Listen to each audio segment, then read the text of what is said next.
Cri d'alarme et télévision, mesdames et messieurs, bonjour. De partout là, vous nous suivez à travers le monde. C'est votre chaîne de confiance, Cri d'alarme et télévision. Merci à Vincent Boami qui assure la technique et les finances. Mon nom c'est Daniel Kaokula à la présentation. Aujourd'hui, on va revenir sur cet entretien qu'a eu les responsables du PNMLS au Sud Kivu. Le PNMLS, ça veut dire tout simplement le programme national multisectoriel de lutte contre le sida, section du Sud Kivu. Et cet entretien qu'il a eu avec la presse, c'est pour éclairer quand même la presse quant à ce qui concerne le VIH et sa propagation dans la province du Sud Kivu. Et d'emblée, on va vous appeler donc à suivre Monsieur Fred Muchiza qui est responsable au Sud Kivu. Et qu'est-ce qu'on va aborder aujourd'hui et qu'est-ce que nous avons suivi dans son intervention et qu'est-ce que vous pouvez retenir de partout là où vous nous suivez. Retenez que la jeunesse est beaucoup plus exposée ces derniers temps au VIH-Sida. Ça veut dire que beaucoup de nouveaux cas qui ont été répertoriés au cours de l'année en cours ont été signalés du côté de la jeunesse. Et sachez également que plus de 23 1000 cas sont répertoriés en province du Sud Kivu. C'est pour cela d'ailleurs nous vous invitons d'abord à suivre cette introduction de M. Fred Muchiza qui est responsable, nous vous rappelons, du PNMLS au Sud Kivu.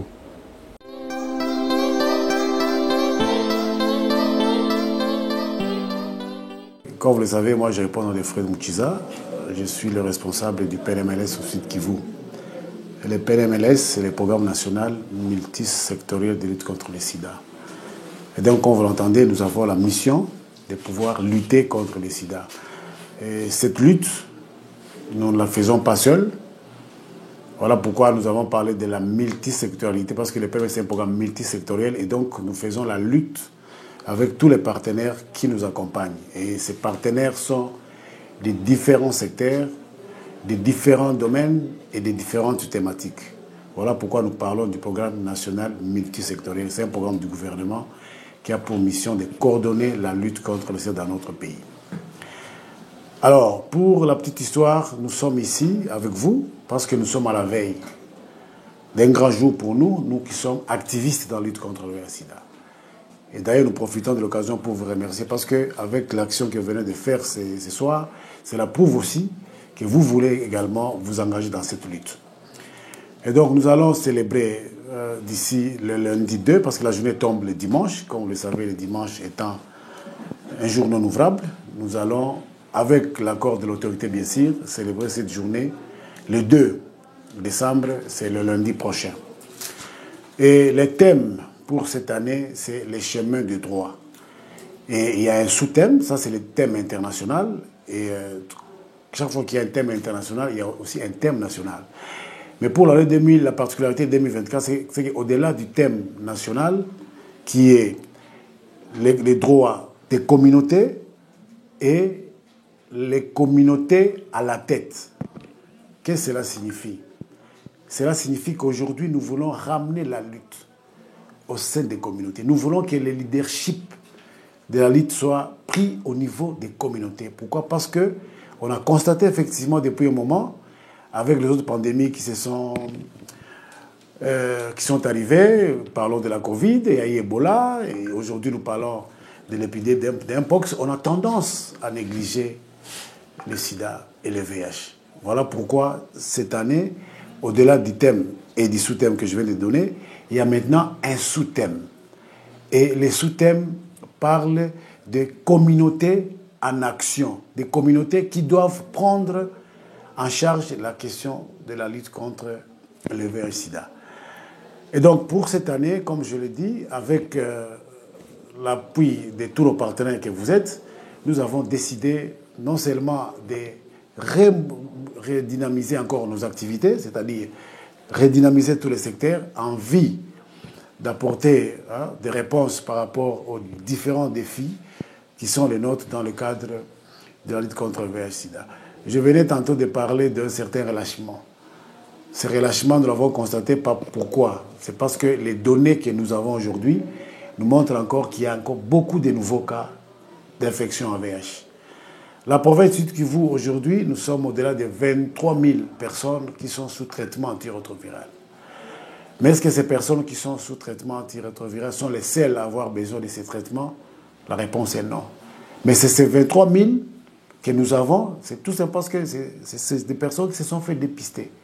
Voilà pourquoi, dans le cadre de la lutte contre le sida, nous encourageons, n'est-ce pas, nos compatriotes à se faire massivement dépister. Parce que plus nous avons l'information de notre séropositivité ou de notre séronégativité, ça nous permet d'avoir accès au service. Parce que quand on fait un dépistage et qu'aujourd'hui vous êtes séropositif, ça vous permet de commencer tous les traitements antirétroviraux. Et quand vous commencez les traitements antirétroviraux, vous n'allez pas développer le sida. Parce qu'il y a le virus qui est l'agent causal du sida. Mais si vous prenez les ARV, comme je l'ai dit tantôt, c'est que vous n'allez pas développer le sida et par conséquent, vous serez une personne vivant avec les VIH, ayant toutes ses facultés et vivant normalement comme toutes les autres personnes. Et dès qu'on vous dépiste aussi que vous êtes séronégatif, ça vous permet encore une fois de revoir votre façon de vous comporter pour éviter éventuellement dans le futur d'être en contact avec le virus. Parce que notre souci, c'est de limiter, n'est-ce pas, la chaîne de transmission de ce virus et ainsi pouvoir espérer avoir une génération sans sida. Alors, toujours dans le cadre de nos activités, nous avons constaté effectivement qu'il y a également des problèmes au niveau de la jeunesse actuelle. Vous savez, avec les modes de prévention que nous avons 5 moyens principaux, n'est-ce pas, de se protéger contre le VIH. Le premier, c'est l'abstinence pure et simple de tout rapport sexuel avant le mariage. C'est-à-dire, nous encourageons les adolescents, les jeunes, à pouvoir s'abstenir de tout rapport sexuel avant le mariage. Ça, c'est le premier moyen de se protéger. Le deuxième moyen, c'est la fidélité ou la bonne fidélité. Et ça, c'est par rapport aux couples mariés ou des gens qui vivent ensemble en couple. C'est-à-dire, l'homme doit être fidèle, la femme également doit être fidèle vis-à-vis de son partenaire. Parce que les deux étant fidèles, il n'y a pas de porte d'entrée du virus. Le troisième moyen, c'est l'utilisation, n'est-ce pas, des intrants comme les préservatifs. Parce qu'il y a des gens qui vous disent, moi je ne vais pas rester fidèle, moi je ne vais pas être abstinent. Mais entre-temps, le virus, lui, ne dort pas. Et à ces gens, nous leur demandons de faire quoi? De pouvoir se protéger en utilisant correctement et systématiquement le préservatif. Le quatrième moyen, c'est par rapport à la sécurité transfusionnelle. Donc, vous savez que par moment, suite à certains accidents, à certaines catastrophes, il y a des gens qui ont besoin peut-être de se faire transfuser. Et à ces personnes, nous recommandons de pouvoir non seulement se faire transfuser dans des structures appropriées pour recevoir un sang qui n'est pas contaminé. Et enfin, le dernier moyen, c'est le dépistage. Parce que le dépistage, comme nous l'avons dit, c'est la porte d'entrée pour le traitement, mais aussi un des moyens de se protéger davantage quand on sait qu'on n'a pas été contaminé. Alors, comme je l'ai dit, nous avons constaté effectivement qu'il y a un problème au niveau de la jeunesse. Des nouveaux cas, c'est surtout avec les jeunes. Voilà pourquoi nous insistons et nous allons insister tout au long du mois, parce que la journée commémorative de la lutte contre le sida, ce n'est pas seulement le premier. Le premier, c'est le lancement des activités, mais les activités auront lieu tout au long du mois de décembre. Donc, du 1er au 31 décembre, nous serons en pleine activité pour essayer de pouvoir, encore une fois, mobiliser nos communautés à faire face à cette question du sida. Et pour votre information, d'ici le 7, au niveau national, il y aura une grande campagne de prévention, parce que, comme je l'ai dit, on a constaté qu'il y a ces reculs en termes de prévention et en termes de perception du risque, parce que les gens ont tendance à minimiser la question. Donc, cette perception du risque qu'on avait avant, on a tendance que ça continue à baisser. Voilà pourquoi nous allons lancer, ça c'est nous comme gouvernement du pays, à travers toutes les 26 provinces. Donc le gouvernement a décidé de lancer une campagne pendant 6 mois. Et cette campagne va aider encore une fois à ramener les communautés, comme je l'ai dit au début, au centre de la lutte. Et nous voulons que vous, comme le quatrième pouvoir, vous puissiez nous accompagner dans cette lutte. Et peut-être comme votre voix porte plus haut et plus loin, ça va faire tache d'huile. Et qui sait si nos communautés, nos compatriotes, nos concitoyens ne vont pas aussi prendre à bras le corps cette lutte et ainsi inverser la tendance pour que nous ayons des résultats qui permettent au site Kivu d'être parmi des provinces modèles en termes de réponse contre cette pandémie. Voilà, la question suivante, ça sera de savoir, est-ce qu'il y a un lien entre le virus du sida et pourquoi pas le monkeypox aujourd'hui qui fait la une dans la province du Sud Kivu et en République démocratique du Congo? Suivez cette réponse. Merci beaucoup. Les liens, comme je l'ai dit, un des moyens par lesquels le virus passe, d'ailleurs les moyens les plus prépondérants, c'est les rapports sexuels non protégés avec une personne infectée. Et donc vous comprenez qu'aujourd'hui avec l'impox aussi, un des moyens par lesquels l'impox est transmis, c'est les relations sexuelles. Donc voilà pourquoi, encore une fois, comme je l'ai dit, en luttant efficacement contre le VIH, nous luttons également contre l'impox. Et voilà pourquoi nous lançons, à travers vos différents médias, un message pour demander à nos populations de se protéger également contre l'impox. Parce que l'impox est aussi un virus, n'est-ce pas, qui se transmet par l'un des moyens les plus prisés par nos communautés, c'est-à-dire les relations sexuelles, en dehors du mariage comme dans les mariages. Voilà pourquoi nous demandons à ce que nous puissions vraiment nous protéger et tenir compte de toutes les mesures de prévention qui nous sont conseillées, qui nous sont données tous les jours. Nous avons nos partenaires, par exemple, comme Remède, qui, avec l'appui de l'UNICEF, est en train de sensibiliser régulièrement dans les médias comme dans la communauté pour qu'ensemble nous puissions faire barrage, n'est-ce pas, à cette épidémie d'impox. Et ainsi, nous allons contribuer dans la mesure du possible à lutter également contre le VIH et le sida. Beaucoup de choses se disent en province du Sud Kivu, c'est notamment lié avec ce qu'on appelle rumeurs. Les gens disent qu'il y a des groupes sanguins qui ne peuvent pas tout simplement atteindre le VIH-Sida. Mais est-ce que c'est une réalité? Suivez cette réponse. Tout ce que nous pouvons dire à ce stade, c'est que c'est une fausse information. Scientifiquement, ce n'est pas prouvé. Vous comprenez? Et d'ailleurs, c'est ici l'occasion de demander à nos compatriotes de ne pas faire attention avec ce qu'il y a comme fausses croyances. Il y a beaucoup de fausses croyances qui circulent autour du VIH. Voilà pourquoi chaque fois que les gens ont besoin de l'information, c'est mieux de contacter les structures appropriées pour avoir la bonne information. Parce que même dans la Bible, on dit que mon peuple périt par manque de connaissances. Et arrêtez d'aller chez les praticiens. Le seul moyen aujourd'hui de lutter, parmi les voies par lesquelles nous pouvons lutter, c'est comme je l'ai dit, les 5 moyens que j'ai donnés, mais aussi chercher la bonne information et ne pas aller vers tout ce qui se raconte, que ce soit dans les réseaux sociaux comme chez les praticiens, que nous appelons aujourd'hui des charlatans et qui malheureusement nous causent beaucoup de problèmes parce que les gens vont là-bas et quand ils vont revenir pour avoir maintenant la bonne information ou les soins appropriés, ça se révèle être trop tard et ça cause des décès. Voilà pourquoi nous disons c'est faux et archi-faux. Que ce soit les groupes sanguins A, B, A, je ne sais pas moi, B, O, comme ils aiment le dire, tout le monde qui ne veut pas se faire protéger, qui se protège, peut avoir ou peut attraper le virus facilement. D'autres choses qu'on dit par rapport à la prise en charge de la maladie ou du virus du VIH-Sida, c'est ceux-là qui disent qu'ils achètent des médicaments. Mais est-ce que c'est vrai? Nous rappelons d'ailleurs que dans cet entretien avec la presse, M. Fred Mouchiza a rassuré, confirmé que la prise en charge est gratuite. Ça veut dire, lorsque vous êtes atteint du VIH-Sida, la prise en charge est gratuite. Suivez cette confirmation. La prise en charge en ARV est totalement gratuite. Je le dis encore une fois devant vous, c'est totalement gratuit. Aucun médicament, en termes de médicaments qui sont recommandés, parce que nous avons un protocole pays par rapport à la prise en charge, aucun médicament n'est donné moyennant $1 ou c'est pas moins un franc congolais, c'est gratuit.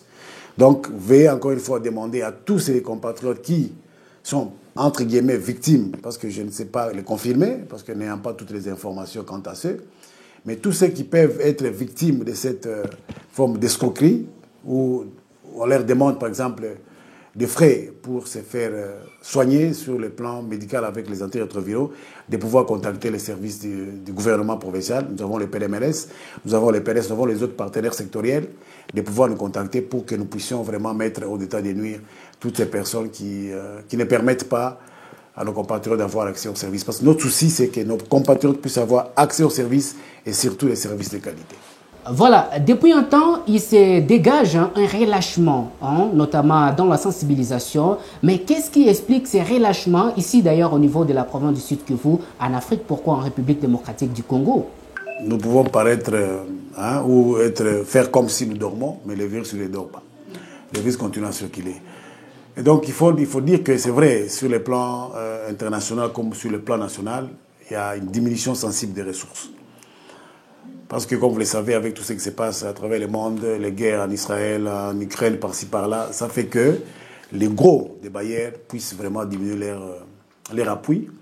Mais nous espérons qu'avec les nouveaux leaderships que nous avons au niveau de la province, nous avons nos autorités, les nouvelles autorités que nous avons à la tête desquelles il y a son Excellence, Monsieur le gouverneur Jean-Jacques Poussi et même le vice-gouverneur Jean-Jacques Elakano. Ils ont vraiment promis de nous accompagner dans cette lutte.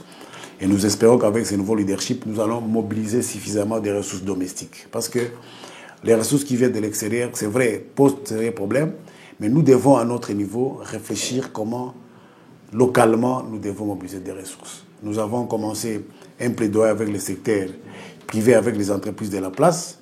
Nous continuons avec ces plaidoyers. Nous espérons que ces plaidoyers pourra apporter de bons fruits. Mais ici, c'est l'occasion vraiment de lancer un appel, et même à vous, et à toutes les personnes de bonne volonté qui vont nous suivre, de pouvoir accompagner la lutte contre le sida. Parce que nous avons, c'est vrai, des vrais défis. Au-delà de l'espoir que nous avons avec le nouveau leadership qui est à la tête de la province, nous vous demandons également, vous, les hommes et femmes des médias, de pouvoir également nous accompagner parce que nous avons aussi remarqué qu'avec vous, c'est quand il y a des journées comme ça que vous vous approchez de nous, mais si vous vous impliquez aussi, comme vous le faites pour d'autres thématiques, nous pensons que ça peut aussi nous accompagner efficacement et pourquoi pas aider nos compatriotes à avoir la bonne information comme on l'avait souhaité et rassurer que nous continuons à lutter malgré les défis. Nous n'avons pas baissé les bras et donc nos bureaux, nos portes sont grandement ouvertes pour permettre à ce que vous puissiez aussi avoir l'information qui va vous aider à nous accompagner parce que nous voulons une lutte, comme nous l'avons dit au début, une lutte multisectorielle où tous les secteurs sont vraiment engagés avec un engagement ferme et inébranlable. C'est le seul, pour moi, le moyen de pouvoir avoir cette synergie d'action et espérer des résultats pour nos compatriotes qui nous suivent et qui pourront bénéficier de nos services. Lancement, comme je l'ai dit, c'est le 2, comme le premier tombe un dimanche. Le 2, l'autorité provinciale va lancer la journée, donc les activités commémoratives qui célèbrent la journée mondiale SIDA, ici à l'esplanade du gouvernement des provinces, à partir de 9h. Mais tout au long du mois, comme je l'ai dit, nous avons un partenaire, Remède, qui nous accompagne à travers les médias, mais aussi ANORS, qui est une organisation de la société civile, c'est-à-dire alliance des organisations de la société civile qui nous accompagnent dans la lutte contre le sida. Avec tous ces partenaires, nous allons avoir un calendrier des activités qui vont s'étaler ou s'échelonner jusqu'au 31. Et nous aurons besoin de vous. Voilà pourquoi approchez-vous de nous pour que nous puissions voir ensemble comment vous allez nous accompagner dans la mise en œuvre de ces activités et auprès de toutes les cibles que nous avons dans la lutte contre le sida pour permettre à ce que l'information puisse arriver, n'est-ce pas, à ces compatriotes-là. Donc, bienvenue encore à vous. Et comme je l'ai dit, nous avons notre interface avec vous qui est Remède, qui va nous permettre effectivement de voir avec vous comment nous allons ensemble cheminer pour les activités du mois de décembre par rapport à la lutte contre le VIH et le sida. Et un POX aujourd'hui, voilà. Voilà, mesdames et messieurs, nous sommes à la fin de cet entretien. Les responsables du PNMLS au site Kivu avec la presse locale. Nous vous rappelons d'ailleurs que la journée mondiale de lutte contre le VIH-Sida, ça se célèbre chaque 1er décembre de l'année. Mais vu que la journée tombe un certain dimanche, cette journée sera célébrée ce lundi 2 septembre 2024 sur toute l'étendue de la province du Sud Kivu et pourquoi pas en République démocratique du Congo. Voilà, vous venez de suivre ce qui est essentiel. Chers jeunes, il faut faire les dépistages volontaires et pourquoi pas il y a cette prise en charge qui est gratuite, donc ne vous en faites pas, c'est ça la réalité. Daniel Kaokula, c'est mon nom à la présentation. Merci à Vincent Boami qui a assuré la technique et le finance. Nous sommes à la fin de cette chronique santé sur Cri d'Alarme Télévision. Au revoir.